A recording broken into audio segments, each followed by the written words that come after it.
my fellows. Um, Today we're just gonna be reading in Broken Threads, chapters 11 through 15. We're gonna do this. Alright. 11. I'm sorry that your best friend betrayed you, Conan said. I shrugged. Honestly, she's been acting suspicious ever since we first went to the lab. He nodded. I cleaned up the blood, by the way. Now no one can get samples. I sighed. I'm really hungry, of course. Oh, don't tell me he's gonna do what I think he's gonna do. Conan pulled out a peanut butter bagel. I knew it! Do you want one? I swiped it out of his hands and shot it down. It sat next to me. Fun fact, I was carrying around something in my pocket and didn't even know it was there. I scrunched my eyebrows. Well, what was that? He pulled out a piece of glass. It's a sliver of an hourglass. That way, when Preston's cruel plot works, you get to keep this so you can remember me by. Also, did you see the number on there? I brushed out the dust and squinted my eyes. Sure enough, it had 359 printed on there. Conan placed a hand on my shoulder. Why does it just happen to have the number 359 on there? Unless he wrote it. I think he wrote it. Why'd you kiss me the other day? I smiled. Because I wanted you to feel happy. His expression dimmed. You mean you didn't actually mean it? I shrugged. What did you feel? Conan smiled again. Like I was floating on air. Like I felt loved once. And like I had met a new version of Elias that I wasn't discovered until now. He is such a cutie. I felt my eyes start to water up. He pointed at them. Hey. You're about to cry, boss. I wiped my nose. How do you know that? Conan touched my hand. Because your eyes are wet and it reddens. Plus, your cheeks are rather rosy. I kept holding the hourglass sliver. You're too precious to die. Conan, I still want you to live the rest of your life. As if Preston never existed. Are we just gonna ignore the fact that she also has a broken thread? Like, why are we... I guess... whatever. He said, I wish that was true. You know I do. I shifted a bit. You still have your decoy capsule? Conan checked his pockets. Shoot. The oracles took it out when we got kidnapped. Give him a sad smile. I'm sure I'll find it somewhere. Also, don't you feel like the oracle's forced to work for the government? I mean, they all seem worn out. He shrugged. I mean, Juan and Cressa don't like it, but I think Tamsin loves it. To be honest, some of the others seemed happy when we were all trapped. Just so you know, I heard what you said about me being stuck there and you dying and stuff like that. Oh, gosh. So I'm not on my desk, so I can't do the... I guess I can. I feel something sparking. Ding, ding, ding, ding, ding. Alright. I nodded and stared out to the distance. All of a sudden, Reddy plopped next to us. Hey kids, this is serious. I saw the billboard over there and it stated that the oracles are on their way to the crystals. We're in deep trouble if we continue our journey. I stood up. That doesn't mean we can't fight back. Tamsin may have betrayed me and all, but that won't drag me down. So many One Direction flashbacks. All my life, you stood by me when no one else was ever behind me. All these lights, they can't blind me. With your love, nobody can drag me down. If the contract comes with a giving up option, everyone just needs to rise up. I am not throwing away my shot. I am not throwing away my shot. I'm just like my country. I'm young, scrappy, and hungry, but I'm not throwing away my shot. And take action against Preston. Rise up. Okay, sorry. Conan smirked. Boss, I need more of your speeches in my life. I nodded. Will you get them? Rennie chuckled. I love it when kids like you have chemistry together. It clicks like heck, Now let's get down to business. Okay, first up, Rennie, I agree with you. Second, let's get down to business. To defeat the oracles. 12. You want us to do what now? Why asked with concern. I smacked my hands together. Listen, fake friends won't shatter me just like that. We need to actually do something. Cressa smiled. I like you. Come visit more often. He kept polishing his gun. The idea sounds great and all, but do we have a car? Rennie burst out laughing. Oh, you kids. Back in the renegade days, literally all I have were cars. You can just click a button and Dr. Vroom Vroom is ready to go. Conan scrunched his eyebrows. Why didn't you tell us about this before? Rennie shrugged. You kids told me that you were smart. Nah, I'm just kidding. It's a bit surprising being a cool guy used to somehow work for Preston. He pulled out a keychain and pressed a red button. An old dusty car appeared. Rennie made guns with his hands. Oh yes, Miss Bad Booty is all fired up now.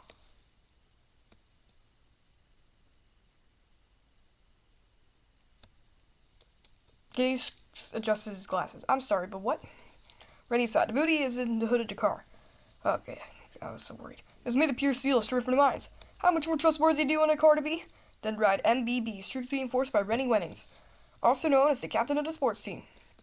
Everyone went in. Wyatt sat in the middle seat. I sat behind him. He whistled. How far away are the crystals? Rennie checked his GPS. Around 2,000 miles. Why? Wide shrugged. That's great. Now it'll take days to get there.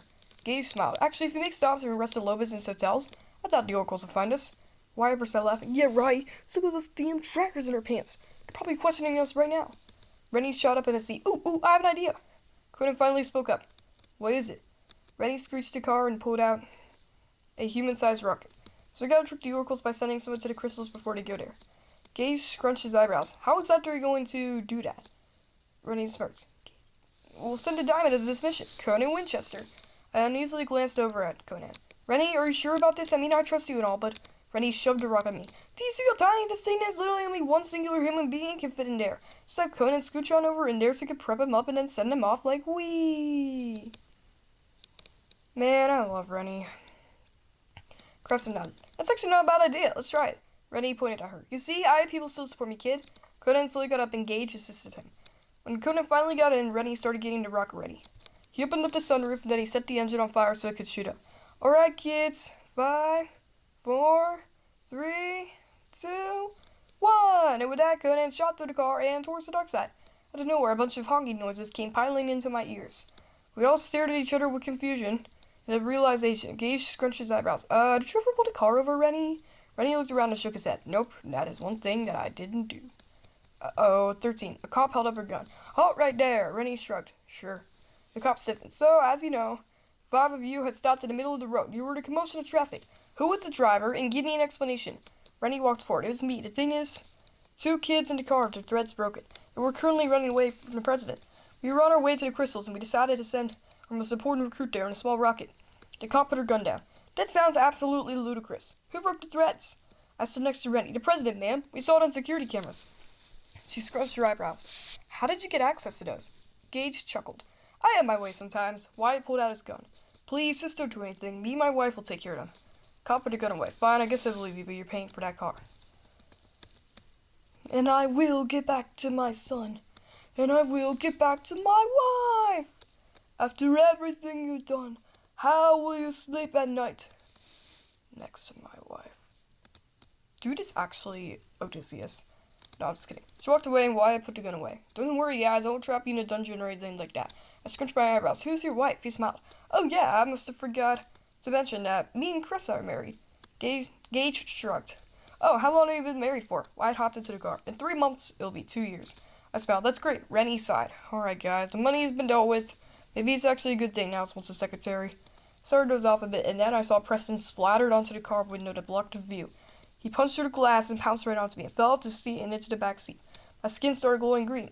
Uh-oh, who's gonna save her? Oh, gosh. She can't die. We've still got many chapters left. All of a sudden, Wyatt jolted and transferred something. When he was finished, Wyatt sighed. I think I just lost some sense back there. I scratched my eyebrows. Where's Preston? Did one of you boot him out of the car? Rennie looked to be concerned. Kid, he was never here. My eyes widened. You told me that whatever happened was just my imagination. Cressida shrugged. I guess. I mean, Wyatt saving you was real. I witnessed it. Gage adjusted his glasses. Wait, I know I actually helped you. I think that whatever glow green, Conan senses it and saves you. I think you transferred some sort of message to Wyatt so you could stay alive. That means Conan lost his hearing. My mouth gaped open. How are we supposed to communicate with him now? Gage pulled out a device. I made these for you too. I already gave one to Conan earlier. You see, he may not hear your voice, but he can still feel vibrations. Try texting one here. It'll make a booming noise where he is. Man, I love Gage. He is such a nice guy to make those, devices for them. I typed, hello, this is Eliza. After a moment, he replied back, oh my gosh, I was worried sick about you. Are you okay? Yeah, thanks for saving me, dear. No problem. How close are you to the crystals? Ask Rennie. I set the phone down and tapped Rennie in the shoulder. Hey, how far are we from the dark side? He checked the GPS. We got 1,500 more miles to go. I texted Conan again. We're 1,500 miles away, but I think that I might end up walking.